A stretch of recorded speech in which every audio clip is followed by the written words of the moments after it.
నమస్తే, welcome to our channel. మన దేశంలో చాలా పురాతనమైనటువంటి శివ ఆలయాలు ఉన్నాయి. అయితే వీటిలో మాత్రం కొన్ని చాలా స్పెషల్ అనే చెప్పుకోవచ్చు. సో అలాంటి కోవకు చెందిందే ఒడిస్సా భువనేశ్వర్లో ఉండేటటువంటి లింగరాజు టెంపుల్.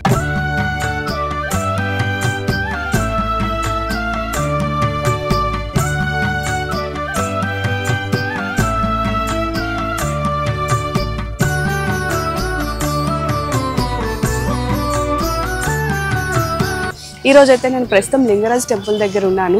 సో ఈ టెంపుల్కి చాలా ప్రత్యేకతలు ఉన్నాయి. అంతేకాదు స్వయంభుగా వెలిసినటువంటి శివలింగం ఇక్కడ ఉంది. సో మన మనసులో ఏ కోరికలు కోరుకున్నా సరే తప్పనిసరిగా ఇక్కడ తీరుతాయి అని చెప్తున్నారు. అయితే ప్రస్తుతం చూస్తున్నారు కదా, టెంపుల్ దగ్గర ఉన్నాను. ఈ టెంపుల్ విశిష్టతను ఒకసారి మనం తెలుసుకునే ప్రయత్నం చేద్దాం.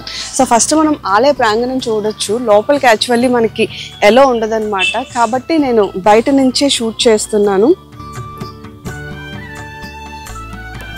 ముఖ్యంగా మనం ఈ ఆలయం యొక్క చరిత్ర చూసుకున్నట్లయితే శ్రీ లింగరాజు ఆలయం యొక్క ప్రత్యేకత గర్భగుడిలో ఉండేటటువంటి శివలింగం స్వయంభుగా వెలిసిందంట. అంతేకాదు ఇక్కడ ఉండేటటువంటి శివలింగాన్ని శివుడు మరియు విష్ణువుగా కూడా భావించి ఇక్కడ ఉండేటటువంటి వాళ్ళు పూజలు చేస్తారని చెప్తున్నారు. అయితే మనం ఈ ఆలయాన్ని చూసుకున్నట్లయితే దాదాపు 11వ శతాబ్దానికి చెందినటువంటి ఆలయంగా కూడా పురాణాల ప్రకారం కూడా చెప్పుకుంటూ వస్తున్నాం.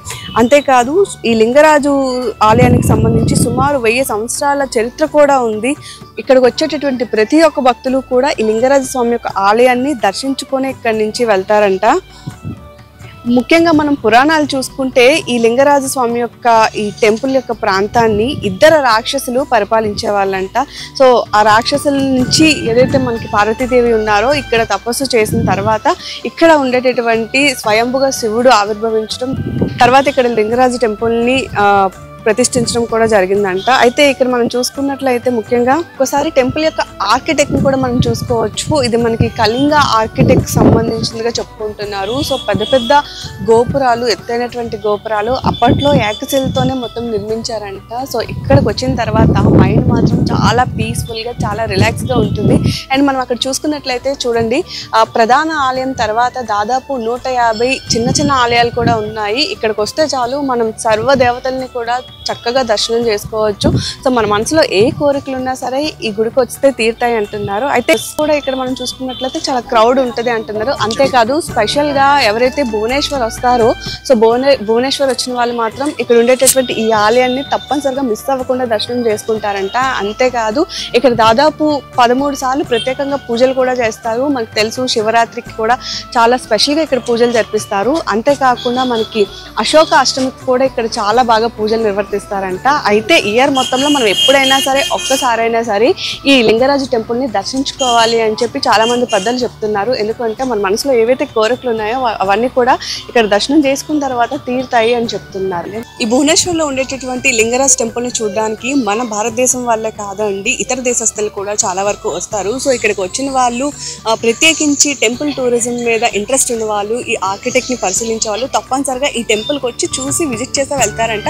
సో కొంతమంది ఫారినర్స్ మనతో పాటు ఉన్నారు. అసలు వీళ్ళు ఎక్కడి నుంచి వచ్చారు, మరి ఈ లింగరాజ్ టెంపుల్ ఆర్కిటెక్ట్ని కానివ్వండి, లేదా ఇక్కడ ఉండేటటువంటి కల్చర్ కానీ చూసి వీళ్ళు ఎలా ఫీల్ అవుతున్నారో ఒకసారి వాళ్ళతో కూడా అడిగే ప్రయత్నం చేద్దాం.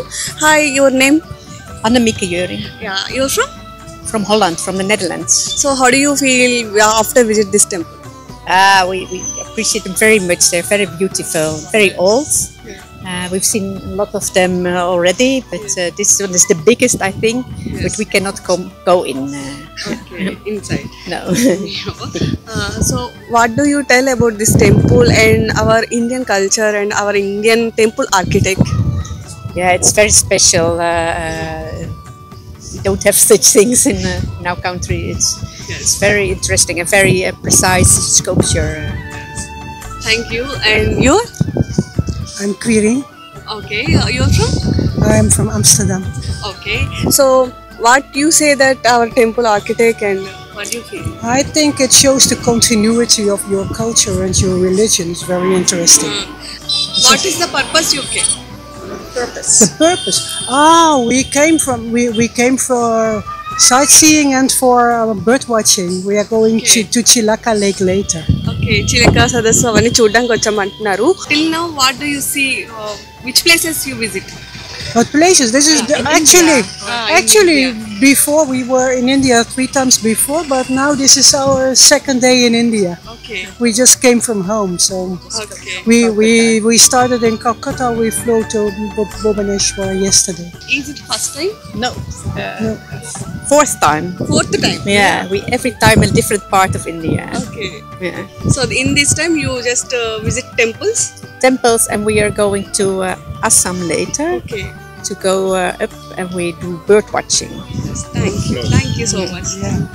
సో చూసారు కదా, ప్రస్తుతం మన ఇండియన్ వాళ్ళే కాదు ఫారినర్స్ కూడా చాలా వరకు కూడా ఇక్కడికి వచ్చి ఈ టెంపుల్ని విజిట్ చేసి వెళ్తారంట. అయితే వీళ్ళు సైట్ సీయింగ్లో భాగంగా ఇక్కడికి వచ్చాము అని చెప్తున్నారు. అండ్ ఈ టెంపుల్ యొక్క ఆర్కిటెక్ట్ని చూసి మాత్రం వీళ్ళు మేము ఫిదా అయిపోయామని చెప్తున్నారు. అయితే ఇంత మంచి టెంపుల్స్ని మన ఇండియాలోనే ఉంచుకొని ఎక్కడి నుంచో వచ్చినటువంటి ఫారినర్స్ విజిట్ చేస్తున్నారు. మరి మనం విజిట్ చేయకపోతే ఎలా?